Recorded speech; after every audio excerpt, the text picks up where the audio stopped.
News 18 India.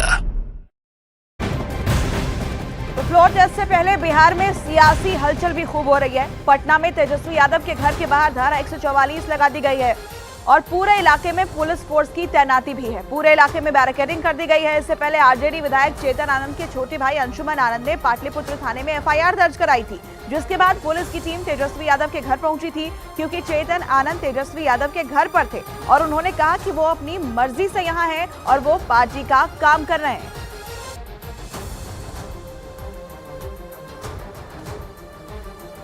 दल की अगर बैठक मैराथन 2 दिन से चल रही है तो उस पर शासन के अधिकारी का आना, सरकार ने अपना इकबाल ही नहीं, अपना जनादेश, अपना विश्वास भी लगता है खो दिया है। ये राजद की बैठक है, विधायक दल की बैठक है। भारतीय जनता पार्टी अगर कर रही है कार्यशाला, गया में पिंडदान कर रही है कार्यशाला का, तो वो रासलीला है। और राजद अगर अपने विधायकों के साथ पटना में बैठक कर रही है 2 दिन से, तो कैरेक्टर ढीला।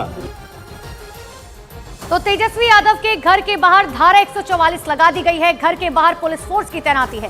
तेजस्वी यादव ने घर के बाहर पुलिस की घेरेबंदी के बाद वहां पहुंचे आरजेडी कार्यकर्ताओं ने जमकर हंगामा किया। 3 तस्वीरें आपको दिखा रहे हैं। तेजस्वी के घर की घेरेबंदी की गई है, धारा 144 लागू कर दी गई है, पुलिस बल की तैनाती की गई है और इसके बाद आरजेडी कार्यकर्ता वहां पर पहुंचे, जिनकी तरफ से हंगामा किया गया।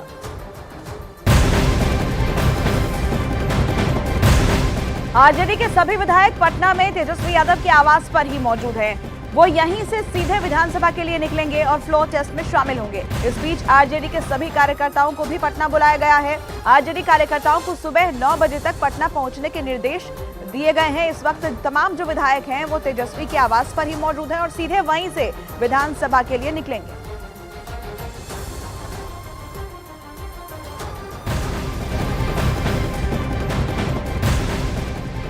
तो वही तेजस्वी यादव के आवास पर आरजेडी अध्यक्ष लालू प्रसाद यादव भी पहुंचे। उन्होंने वहां मौजूद आरजेडी के विधायकों से मुलाकात की और फ्लोर टेस्ट की रणनीति पर चर्चा की। इस दौरान कांग्रेस के साथ साथ लेफ्ट के विधायक भी उनके साथ वहां पर मौजूद रहे। तो रणनीति हर तरीके से बनाई जा रही है। तेजस्वी यादव, लालू प्रसाद यादव, नीतीश कुमार बिहार के वो धुरंधर जो अब आगे की दशा और दिशा तय करेंगे कि आखिर क्या कुछ बिहार की राजनीति में होना है।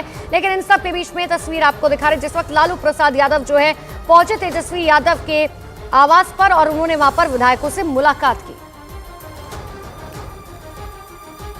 तो आज सदन में सरकार के फ्लोर टेस्ट से पहले आरजेडी खेमे में भी हलचल तेज दिखाई दे रही है। आरजेडी के विधायक 2 दिन से तेजस्वी यादव के सरकारी आवास में मौजूद है। वहीं देर रात आरजेडी अध्यक्ष लालू प्रसाद यादव ने तेजस्वी यादव के आवास पर पहुंचकर आरजेडी, कांग्रेस और लेफ्ट के विधायकों के साथ मुलाकात की और सदन की रणनीति पर चर्चा की गई। ये 2 तस्वीरें आपको दिखा रहे हैं। 2 दिन से तमाम जो विधायक हैं वो तेजस्वी के आवास पर ही मौजूद हैं और वहीं उन विधायकों से मुलाकात करने के लिए लालू प्रसाद यादव भी वहां पर पहुंचे, जिसकी तस्वीरें सामने आई।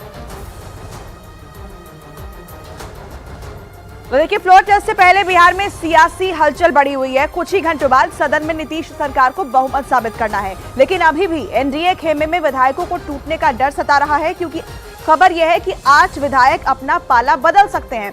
अब ये ग्राफिक्स के जरिए समझिए कि आखिर ये डर क्यों है। देखिए, क्योंकि जेडीयू विधायक दल की बैठक में 5 विधायक नहीं पहुंचे थे और ऐसे में अगर ये सदन में पहुंचते हैं तो जेडीयू विधायकों की संख्या 40 रह जाएगी अगर ये यहाँ नहीं पहुंचते हैं। और बीजेपी के 3 विधायक भी मीटिंग में नहीं पहुंचे थे और अगर ये विधानसभा में नहीं पहुंचते, आप ये आंकड़ा देखिए, तो विधायकों की संख्या जो है वो घटकर 75 हो जाएगी। यानी बीजेपी और जेडीयू के विधायकों की कुल संख्या 115 हो जाएगी और हिंदुस्तान अवाम मोर्चा के 4 और 1 निर्दलीय के समर्थन से एनडीए का आंकड़ा 120 तक पहुंच जाएगा। अगर ऐसा होता है तो नीतीश सरकार के लिए ये खतरे की घंटी होगी, क्योंकि बहुमत साबित करना है और वो आंकड़ा यहाँ पर एनडीए छूती हुई दिखाई नहीं देती है। अगर ऐसा हुआ तो ये स्थिति बनती है तो वो विधायक जिनसे कांटेक्ट नहीं हो पा रहा है, वो विधायक जो नहीं पहुंचे थे मीटिंग में, अगर वो नहीं आते हैं आज तो फिर क्या स्थिति होगी, वो आपको ग्राफिक्स के जरिए दिखा रहे हैं।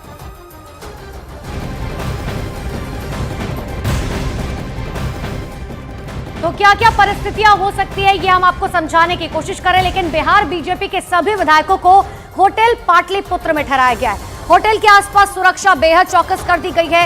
इन विधायकों के लिए डिनर की व्यवस्था डिप्टी सीएम विजय सिन्हा के आवास पर ही की गई थी। ये सभी विधायक विशेष बसों के लिए बोधगया से पटना पहुंचे और आज ये विधानसभा में फ्लोर टेस्ट में शामिल होंगे। तो बताया तो ये भी जा रहा है कि 3 बीजेपी के ऐसे विधायक हैं जो फिलहाल नाराज चल रहे हैं और जिस तरीके से मेरी सहयोगी आपको ये बता भी रही थी कि अगर ये विधायक नाराज रहते हैं और साथ ही जेडीयू के भी कुछ विधायक हैं जो लगातार अपनी नाराजगी जाहिर कर रहे हैं, तो ऐसे में आज फिलहाल इस गठबंधन को जो है नुकसान उठाना पड़ सकता है।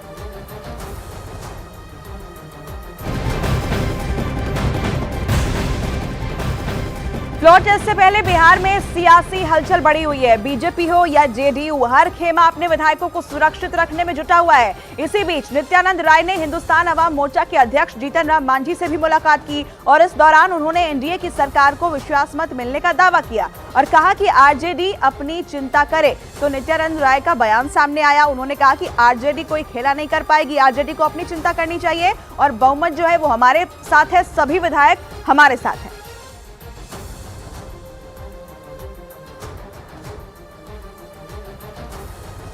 कल अपना सोचे, विश्वास मत हासिल कर लेंगे। 100% शानदार तरीके से विश्वास मत हासिल कर। लेकिन गहमा गहमी काफी तेज है, विधायक खोजे जा रहे हैं सभी दल के। सभी तो हाँ, जो खोजना है आरजेडी के लोग खोजे। जदयू का क्या हाल है? जदयू में भी कई विधायक नहीं, कहीं बात हुई है मुख्यमंत्री जी से? कुछ नहीं, एकदम सब ठीक है।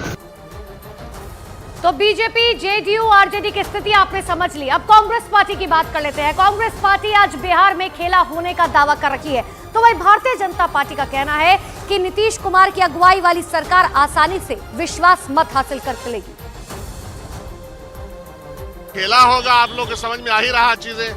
कोई कुछ लोग भोज में नहीं जा रहे हैं, कहीं कुछ जा नहीं रहे हैं, तो कल आप देख लेंगे क्या होगा। सच्चाई की जीत होगी, न्याय की जीत होगी, गलत प्रक्रिया जो अपनाई गई है उसके खिलाफ की जीत होगी। एकदम विजय होगा, एकदम विजय होगा, विजय विजय विजय होगा। अरे नीतीश कुमार जी की सरकार बहुमत साबित करेगी। तो देखिए, बिहार की सियासत में इस वक्त सभी की नजरें जीतन राम मांझी पर टिकी हुई हैं। महागठबंधन हो या एनडीए, दोनों जीतन राम मांझी को अपने खेमे में करना चाहते हैं। लेकिन इसी बीच जीतन राम मांझी ने भी साफ कर दिया है कि एनडीए सदन में बहुमत का आंकड़ा पार करेगी। आपको जीतन राम मांझी का वो बयान भी याद होगा जिसमें उन्होंने कहा कि अगर एक रोटी से पेट नहीं भरता तो 2 रोटी की मांग तो हम करेंगे।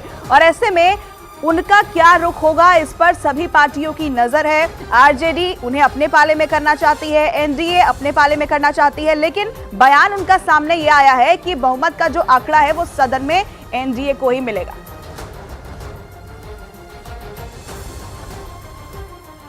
एनडीए का जहां तक सवाल है, एनडीए में सब इंटैक्ट है। 128 है, 128 रहेगा। हम समझते हैं कि 1-2 उससे आगे ही बढ़ेगा ही, क्योंकि सभी लोग आज के संदर्भ में नरेंद्र भाई मोदी जी के नेतृत्व के कायल हैं। सब समझते हैं कि नरेंद्र भाई मोदी जी का हाथ मजबूत होना चाहिए और नरेंद्र मोदी जी ने बिहार में एक नीतीश कुमार जी को अपने साथ ला करके बहुत अच्छा काम किए हैं।